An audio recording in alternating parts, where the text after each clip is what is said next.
ಸುದ್ದಿ ಸಂಜೆಗೆ ಸ್ವಾಗತ. ನಾನು ಅಂಜನ್ ಕೆ ಕುಂದರ್. ಕಂಬಳ ಅಕಾಡೆಮಿಯ ಗುಣಪಾಲ ಕಡಂಬ ಅವರು ತನ್ನ ವಿರುದ್ಧ ಲೋಕೇಶ್ ಶೆಟ್ಟಿ ಎಂಬವರು ನೀಡಿರುವಂತಹ ದೂರು ಮತ್ತು ಆರೋಪಗಳ ಬಗ್ಗೆ ಇದು ಇಲ್ಲಿನ ಪತ್ರಿಕಾ ಭವನದಲ್ಲಿ ಪತ್ರಿಕಾಗೋಷ್ಠಿಯಲ್ಲಿ ಸ್ಪಷ್ಟೀಕರಣ ನೀಡಿದ್ದು, ತನ್ನ ತೇಜೋವಧೆ ಮಾಡುವುದು ಈ ದೂರಿನ ಉದ್ದೇಶವಾಗಿದೆ ಎಂದು ತಿಳಿಸಿದ್ದಾರೆ.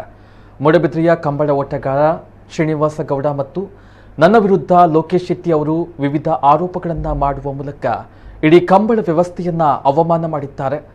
ಅವರ ವಿರುದ್ಧ ಮಾನನಷ್ಟ ಮೊಕದ್ದಮೆ ದಾಖಲಿಸುವ ಬಗ್ಗೆ ಚಿಂತನೆಯನ್ನ ಮಾಡ್ತಾ ಇದ್ದೇವೆ ಎಂದು ಅವರು ತಿಳಿಸಿದರು. ಮೂಡಬಿದ್ರೆ ಪೊಲೀಸ್ ಠಾಣೆಯಲ್ಲಿ ನೀಡಿರುವಂತಹ ದೂರು ಸತ್ಯಕ್ಕೆ ದೂರವಾಗಿದೆ. ಮಾತ್ರವಲ್ಲದೆ ನಮ್ಮ ಮೇಲೆ ಯಾವುದೇ ಕ್ರಿಮಿನಲ್ ಪ್ರಕರಣ ದಾಖಲಾಗಿಲ್ಲ, ಅಂತಹ ಯಾವುದೇ ಮೋಸ ವಂಚನೆ ನಡೆದಿಲ್ಲ. ಕಂಬಳದಲ್ಲಿ ಪಾರದರ್ಶಕತೆ ತರುವಂತಹ ಉದ್ದೇಶದಿಂದ ಲೇಸರ್ ಬೀಮ್ ನೆಟ್ವರ್ಕ್ ಸಿಸ್ಟಮ್ ಅನ್ನು ಅಳವಡಿಕೆ ಮಾಡಲಾಗಿದೆ. ಬಳಿಕ ಎಲೆಕ್ಟ್ರಾನಿಕ್ ಟೈಮಿಂಗ್ ವ್ಯವಸ್ಥೆಯನ್ನು ಅಳವಡಿಸಲಾಗಿತ್ತು. ಕಳೆದ 9 ವರ್ಷಗಳಿಂದ ಈ ವ್ಯವಸ್ಥೆ ಜಾರಿಯಲ್ಲಿ ಇದೆ.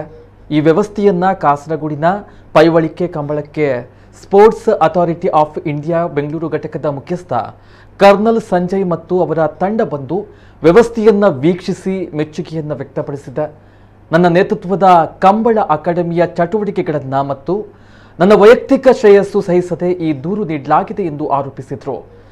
ಶ್ರೀನಿವಾಸ ಗೌಡರು ಸಾಧನೆ ಮಾಡಿದಾಗ ಅವರನ್ನ ಹುಸೇನ್ ಬೋಲ್ಟ್ಗೆ ಹೋಲಿಸಿ ನಾವು ಪತ್ರಿಕಾ ಪ್ರಕಟಣೆ ನೀಡಿಲ್ಲ. ಖ್ಯಾತ ನಿರ್ದೇಶಕರೊಬ್ಬರು ಕಂಬಳದ ಬಗ್ಗೆ ಚಲನಚಿತ್ರ ಮಾಡ್ತಾ ಇದ್ದು, ಇದಕ್ಕೆ ಎಲ್ಲ ಪೂರಕ ಮಾಹಿತಿಯನ್ನು ನೀಡಿದ್ದೇನೆ.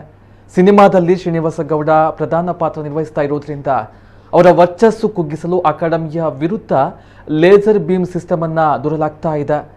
ಕಂಬಳದ ಮ್ಯೂಸಿಯಂ ಮಾಡಬೇಕೆಂಬ ಇರಾದೆ ನನ್ನದು. ಅದಕ್ಕಾಗಿ ಅದಾನಿ ಗ್ರೂಪ್ 50 ಲಕ್ಷ ರೂಪಾಯಿ ದೇಣಿಗೆ ನೀಡುವುದಾಗಿ ಭರವಸೆ ನೀಡಿದ್ದಾರೆ. ಆದರೆ ದೇಣಿಗೆ ಪಡೆದಿಲ್ಲ. ದೇಣಿಗೆ ಪಡೆದಿರುವುದಾಗಿ ಸುಳ್ಳು ಆರೋಪವನ್ನ ಮಾಡಲಾಗಿದೆ ಎಂದರು. ಈ ಸಂದರ್ಭ ಪತ್ರಿಕಾಗೋಷ್ಠಿಯಲ್ಲಿ ಅಕಾಡೆಮಿಯ ಸದಸ್ಯ ಸುರೇಶ್ ಕೆ ಪೂಜಾರಿ ಮತ್ತು ರತ್ನಾಕರ್ ಉಪಸ್ಥಿತರಿದ್ದರು. ಈ ಕಂಬಳ ಈ ಮಟ್ಟಕ್ಕೆ ಈಗ ರಾಜ್ಯ ಅಸೋಸಿಯೇಷನ್ ಆಗುವುದಕ್ಕೆ ಸನ್ಮಾನ್ಯ ಮಂಜುನಾಥ ಭಂಡಾರವರು ವಿಧಾನ ಪರಿಷತ್ತಿನಲ್ಲಿ ಚರ್ಚೆ ಮಾಡುವಾಗ ಅವರಿಗೆ ಬೇಕಾದಂಥ ಫೀಡ್ಬ್ಯಾಕ್ ಕಂಬಳದ ಬಗ್ಗೆ ನಾನು ಕೊಟ್ಟಿದ್ದೆ. ಹಾಗಾಗಿ ಅಧಿಕೃತವಾಗಿ ಆ ಮೀಟಿಂಗಿಗೆ ನನಗೆ ಆಹ್ವಾನ ಬಂದಿತ್ತು.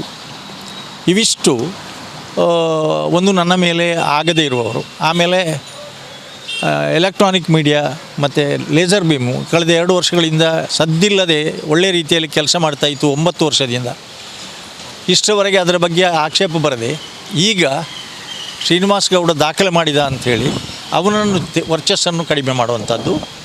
ಎಲ್ಲಿ ಹೋದರೂ ಅಕಾಡೆಮಿ ಅಂತ ಹೇಳ್ತಾರೆ. ಕಡಂಬರು ಅದರ ಅಧ್ಯಕ್ಷರಾಗಿದ್ದಾರೆ.